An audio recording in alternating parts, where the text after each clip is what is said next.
This reef tank has been running for 4 years without a protein skimmer, without dosing, without GFO, without pellets. Most reef aquariums rely heavily on protein skimmers to remove nutrients. So the question is, how does a reef tank stay stable for years without one? Hello everyone, welcome back to Reef Philosophy.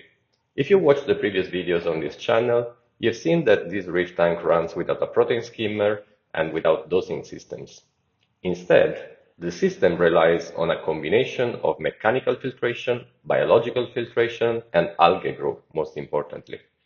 Today, I want to explain the reasoning behind this approach and what I've observed over time. First of all, what is a protein skimmer and how it works? A protein skimmer works through a process called foam fractioning. They are designed to remove dissolved organic compounds from aquarium water. They work by creating fine bubbles that attract organic molecules, which are then collected as foam and then physically removed from the system, meaning that they have to be collected, brought to the sink, cleaned, and then the cap needs to be put back. This process can help reduce nutrient accumulation and maintain water clarity. Because of this, skimmers have become a standard piece of equipment in many reef aquariums. One way to think about different reef tank approaches is similar to the difference between intensive agriculture and biological agriculture. In intensive agriculture, the soil is often heavily controlled and then supplemented with fertilizers to support the plant growth. In contrast, biological or organic farming focuses on maintaining a living ecosystem in the soil, where microorganisms, organic matter, and natural nutrient cycles help sustain plant growth. In a kind of a similar way, some reef aquariums rely heavily on equipment and dosing to maintain water chemistry, just like intensive agriculture, while others, like mine, try to rely more on a biological process within the system itself, like in the case of biological agriculture. The approach used in this tank leans more towards the second idea, allowing natural biological processes to play a larger role in nutrient cycling. In this system, several components contribute to filtration.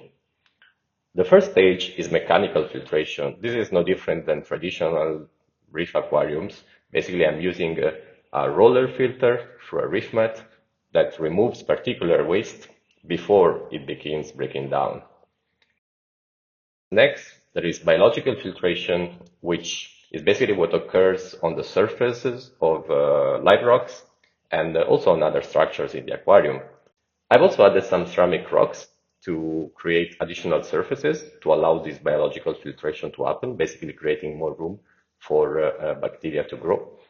Bacteria convert ammonia into nitrates and nitrates through the nitrogen cycle. Now, the sample also contains a cryptic area, which provides habitat for microorganisms such as sponges and bacteria that can process dissolved organic material. Last but not least, algae growth plays a very important role.